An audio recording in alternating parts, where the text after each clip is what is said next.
Coming up with an ad idea, shooting it, editing it is only half the battle. Now you have to launch the ad and see how it performs. But you don't just move on to the next ad concept. The data can help you improve the current ad as well as future ideas. You don't want the data to be disconnected from your ideation process. And in today's video, I'm gonna show you how to analyze an ad. Let's start by setting up the report in Meta. Go in, hit click do report. Here's how we like to set it up. From left to right, you've got ad name, ad delivery, results, cost per results, amount spend, CPC, CPMs, custom hook metric, hook rate, custom metric, hold rate, average view duration, outbound click-through rate, ads to cart, cost per ads to cart, and then purchase ROAS.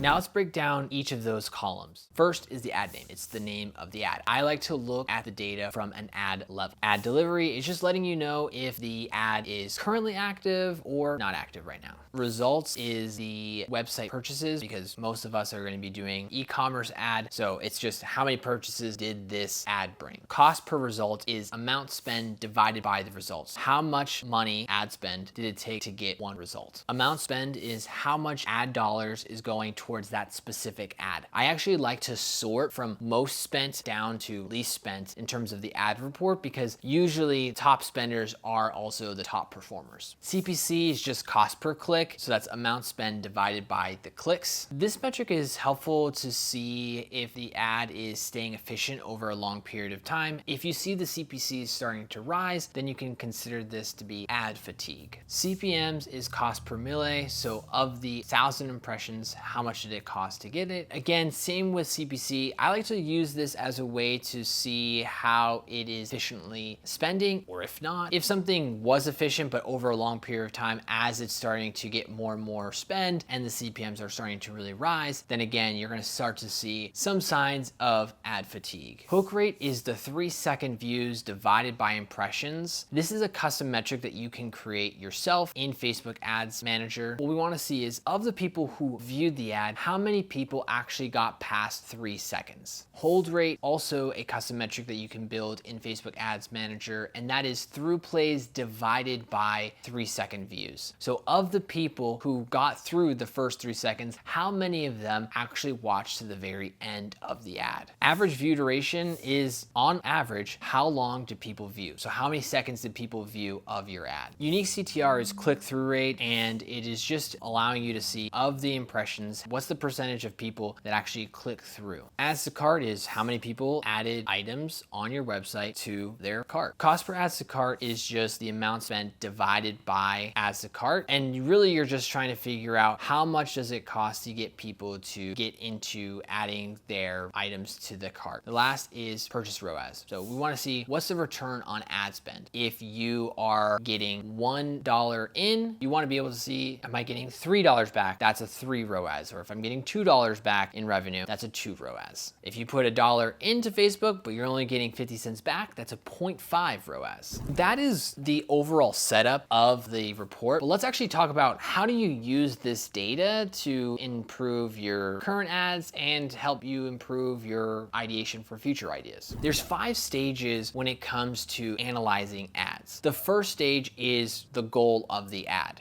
Before you start trying to figure out what's going on with the ad, just take a step back and think, what's the goal of this ad? Were you trying to get views or conversions? Knowing the goal of the ad will give you clarity of how you should look at the data. For most people, the goal is conversions. Stage 2 is conversion. The very basic and kind of first step of looking at the data is this ad working? Yes or no. So it's very black and white. Every brand will have a different North Star metric, whether that's customer acquisition costs, a ROAS target, an MER target, but whatever your North Star metric is, you just want to first look at, does this ad hit that metric or not? If the ad goes above that target, then you're going to start to look at this data to figure out, wow, why is this ad working and how can we do more of it? But if the ad is hitting below the target, you're gonna look at the data to start to figure out, well, why is this not working? And then how can we improve it? Whether this is hitting the target or not hitting the target, then that gets us to the third stage, which is the hook. Let's zoom in from the overall look of the ad. I like to start at the beginning of the ad because it doesn't really make sense to talk about second number 20 if people aren't even making it past second number 3. This is the hook. Remember that custom metric that we made? This is column hook metric, and this is what we are going to be focusing in on to start. Of the people who see the ad, how many people are even getting past second number 3? The headline of a static or a hook of a video is the most important part of any ad. It sets the tone and the expectation for the viewer. To start analyzing, I just look at that hook rate. A good benchmark is 30% plus. If it's above 30%, then we're talking like that's a pretty good hook rate. If it's below 30%, could be good, but we have to kind of dig a little deeper. The question you want to be able to answer is, did we get people to watch past 3 seconds? If not, then I would start focusing in on what was being said or shown in the first 3 seconds that you could change. If you feel like you're above 30%, you're feeling really good about that part, then you want to move on to the next section. Now, if you are looking at statics, then you're not going to have a hook rate or hold rate because it's a static, not a video. But what I do look at for statics and making sure the headline is a really solid headline is I am looking at that click-through rate, which we had mentioned before. If you are above 1 to 1.5%, if you're above that, then it's basically saying like, hey, you've got a pretty good headline here. This is obviously grabbing their attention, and you can kind of figure out where you want to go from there. The caveat to all of this is that sometimes if you are trying to be very hyper specific on a target demographic, sometimes that hook rate will be a lot lower, but that's okay because you know, hey, 19% is good because I'm really trying to focus on a specific niche of people, and that's not going to kind of cast a wider net. But for most people, you want to be hitting kind of above that 30% range. Now, the section after the hook is hold rate and retention.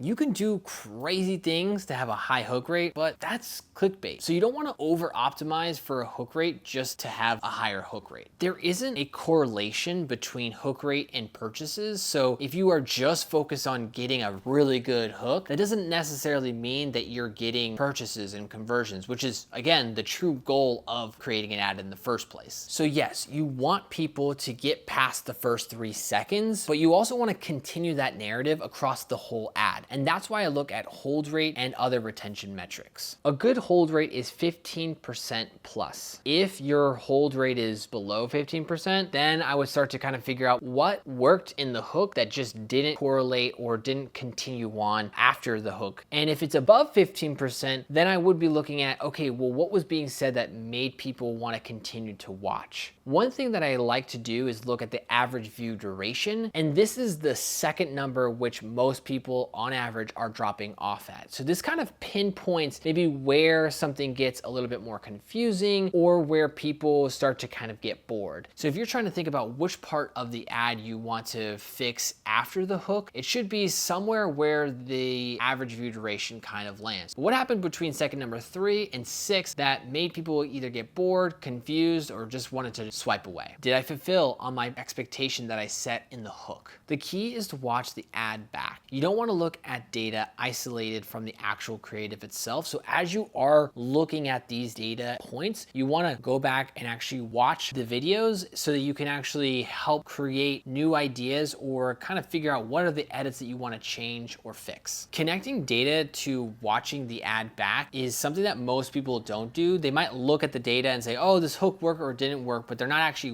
watching it back. So it's really important to have both the watching of the ad and the data analyzation at the same time. All right, stage 5 and the last stage is click-through rate. So you got people to watch past the first 2 seconds, kept them engaged throughout the ad, but did you get them to take action and click onto your website? Most people are over optimizing for hook and hold rates. So they are focusing on how can I get somebody to watch and keep them watching. But you have to remember, an ad is supposed to sell, and that's about making sure that people take action after they're watching this video or seeing this static. I want to know, is this ad creating that demand? So I look at the cart and the ROAS. I'll caveat this by saying every business is different. You may not want to look at the in-platform ROAS. There's a lot of other North Star metrics that you want to be looking at, but you can still look at the click-through rate, and I think that can be a really solid place to start for your end of ad analyzation. A good click-through rate is 1 to 3%, but I really like to hit above a 1.5%. Then I know that we're in a really good spot. If you have good hook, good hold, but not getting a good click-through rate, then you should start to look at the ad itself and say, was that too much of a social post, like more organic, that you didn't even ask people to click, or did you not compel them to take action or buy? Maybe you were showing something off, but it wasn't something that was actually selling. So it's like, yes, on paper, that looks good good and wow, this ad must be killing it. But if you're not getting people to actually go onto your website and buy, then you're really just getting views, and that's not what we really want. So if it's below the click-through rate that you're looking for, then that's what I would start to look at. If you are getting above that click-through rate and you're hitting a good conversion, good hook, good hold, you've got a winner. Now, you could have all of the good hook, hold, and click-through rates and still not have a good conversion. What I would say is you want to look at what's happening on the website. Maybe there's something there that you want to improve on, or you can also say, I'm getting people interested, but maybe I didn't do enough selling in the ad to compel them, not necessarily to take action to click. Maybe there was something on the website that wasn't there on the ad that made them feel like totally different than what the ad said. So you still want to make sure that what's being said in the ad really translates to what's being said in the website and making sure that's cohesive as possible. So there are times where you can have all the greatest metrics and it's still not working. That's how I would try to figure out maybe how you can improve the ad itself. At the end of the day, data can tell you one side of the story, but it's not always the full side of the story. And you have to be careful of looking at data and over optimizing for the data versus what's being shown and seen in the ad itself. A lot of times the data could actually be lying to you. You could have things like, wow, this hook rate is so incredible. But if you just isolate it, yeah, it could look really great, but the reason why you're getting attention may not be like the reason why you as a brand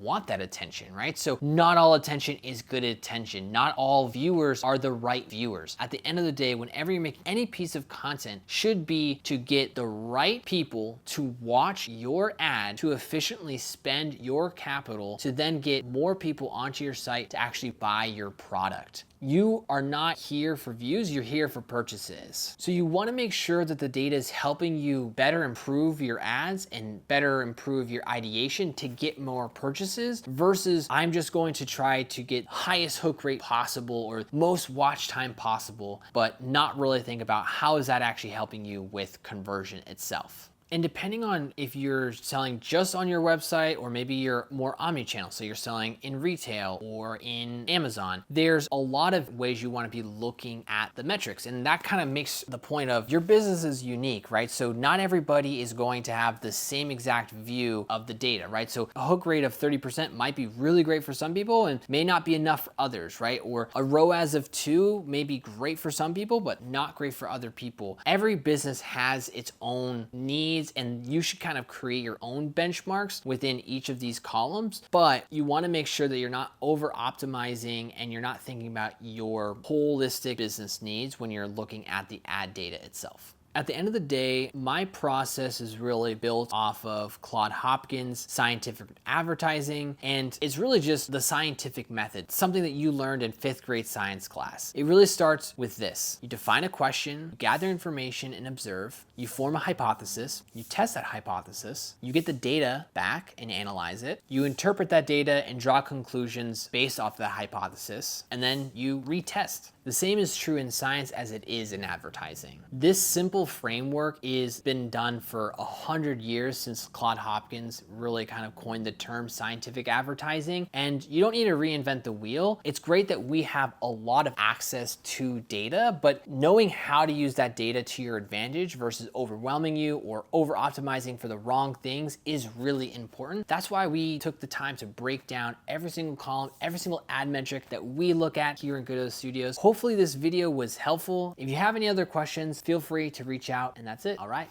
peace.